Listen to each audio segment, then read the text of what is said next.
Okay, so, I feel I have to mention this before I get shit on for being a hater, or God forbid a Yankees fan. I'm anything but a Yankees fan, the Yankees f***ing suck.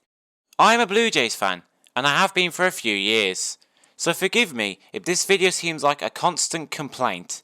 You know, a multi-minute long complaint about me talking about the team and shit, blah blah blah blah blah.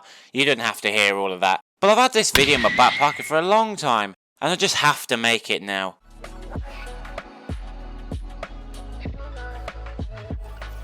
In the years I've watched the Toronto Blue Jays, I've witnessed this team go from having one of the strongest offenses in the entire league, a team that consisted of early prime Marcus Semien, Cy Young winner Robbie Ray, and a young and powerful Vladimir Guerrero Jr. and a few other great players, such as Lourdes Gurriel Jr., Bo Bichette, Danny Jansen, and up-and-coming catcher Gabby Moreno. That 2021 team barely missed the playoffs, possibly because their bullpen had Brad Hand in it. Battling Mariners.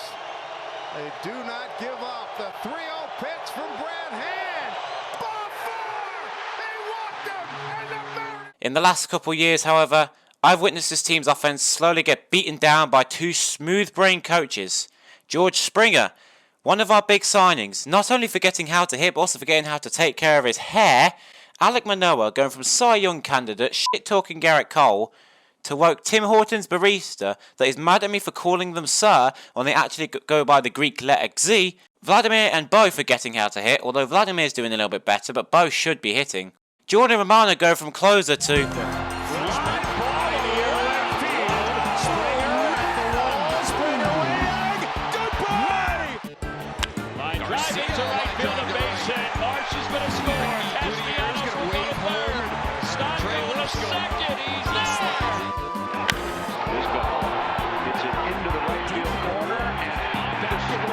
Yeah, that again. That's all I could say about this team for now. Canada's baseball team is the epitome of a sunk cost fallacy, always telling people that the results will come with time, but time is slowly running out. The linchpins to the organisations for the last couple years are being outshone by some New Jerseyo with a killer moustache, and Cavan Biggio struck out looking again. I mean, what the fuck? Oh, you know what? He's the lucky one here. Where did it start to go wrong? Well, for me, I think it started in the 2022 American League wildcard game, in front of a sold-out and rowdy Toronto crowd desperate for a repeat of the exploits of last decade's ragtag bunch of misfits, and it's against the Mariners of all teams, a team that missed the playoffs for longer than I've actually been alive. We must be favourites, surely. Nothing can go wrong, right? Right? Wait, what's that music?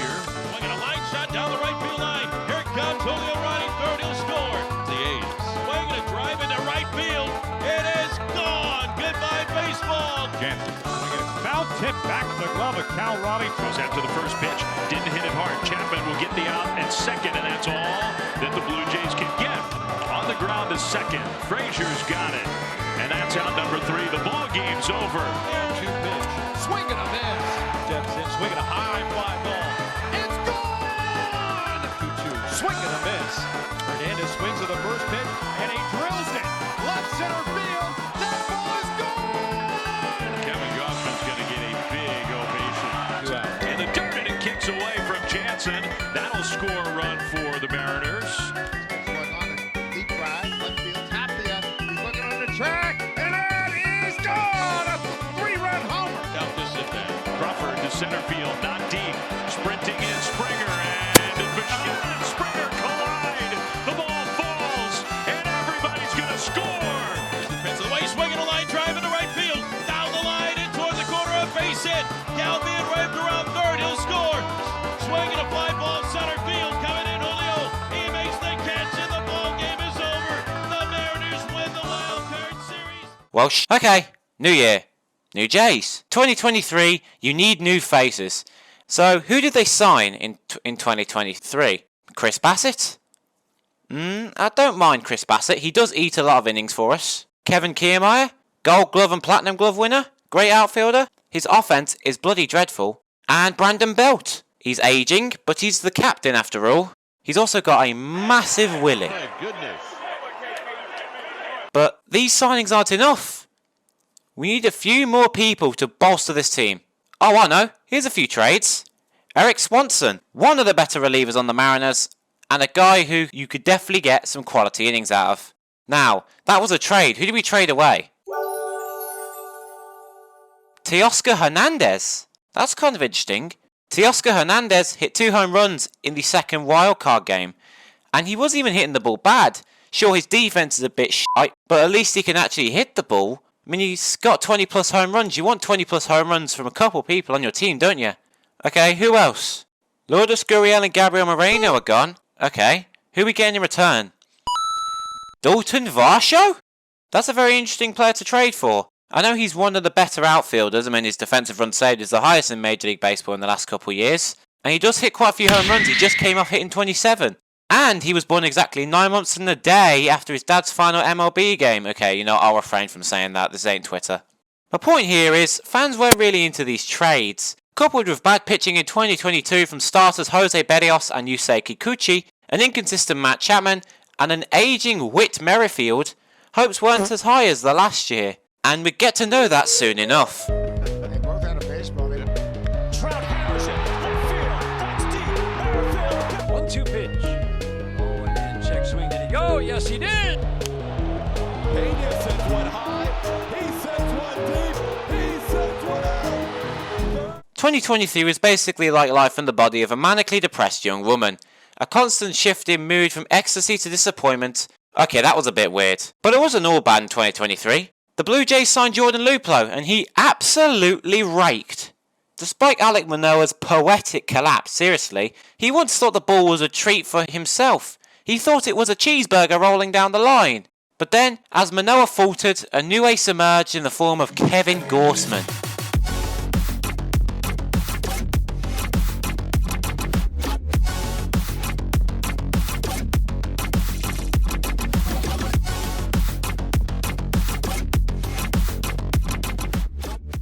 Kevin Gausman led the American League in strikeouts and was 3rd in Cy Young voting by the end of the year.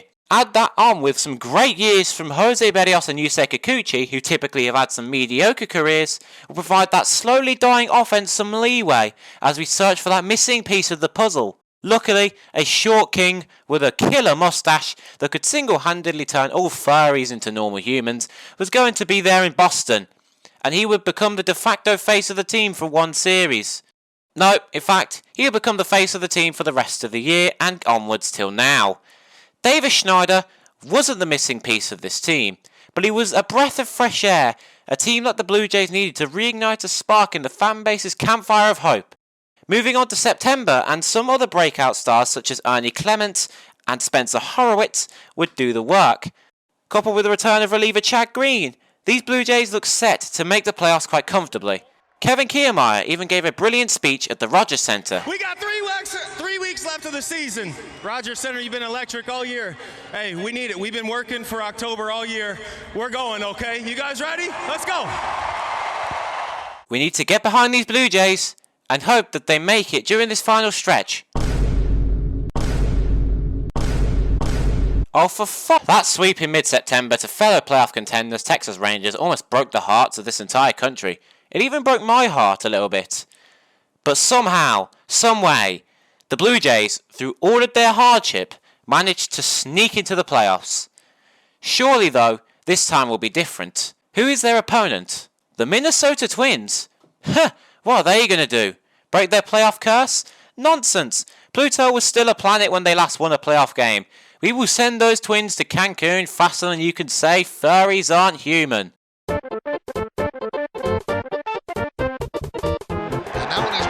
Deep to left field, going back for a show, turn it, see ya! Swing a fly ball, right center field, deep, Springer back. He will turn back and goes.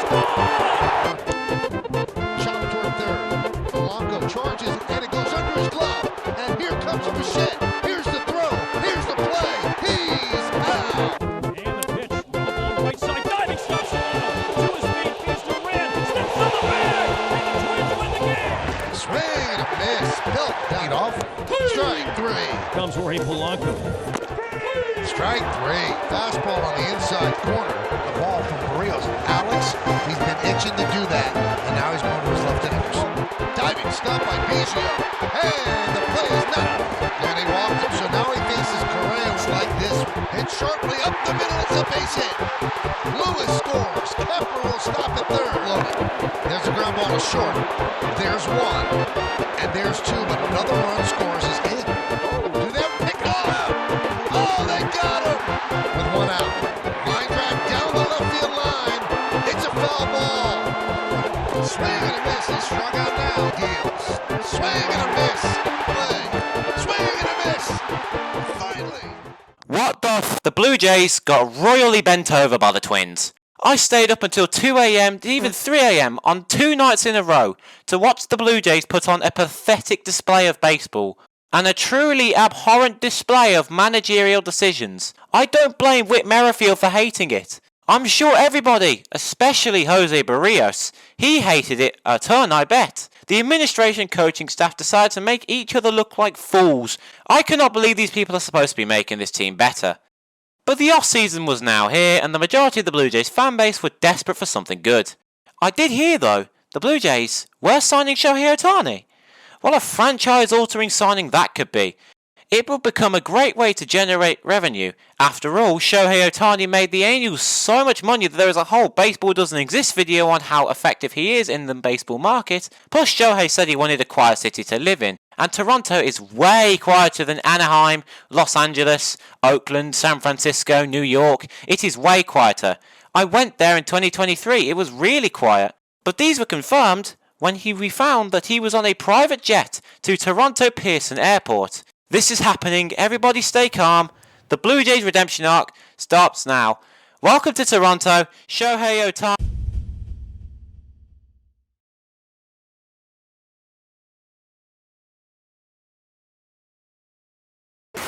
This was all a hoax. The Ohtani to Toronto shit, that was a hoax. It was actually a Shark Tank billionaire taking him and his family back to Toronto from LA. Turns out, Shohei was in his house taking care of his dog. The effects of the hoax can be felt within this fan base today, where the Blue Jays are dismissed as some sort of joke within baseball itself, where we had Daniel Vogelbach made the opening day roster over Spencer Horowitz, Addison Barger, and Orelvis Martinez. Okay, so 2 days before this video was made, Orelvis Martinez got popped for drugs. Well, fertility drugs specifically, but I don't know, just get some Viagra or something. Come on, Orelvis. You must understand what I mean by Daniel Vogelbach and all the slander I mean. We put Wes Parsons on the opening day roster. Wes fucking Parsons. This team is Canada's team. A team that was written in the list of fears of pitchers across the league only 3 years ago. A team that were destined to become one of the greatest in baseball. The Toronto Blue Jays are poor, underwhelming, terrible, and as the title of this video says, the Toronto Blue Jays are falling apart.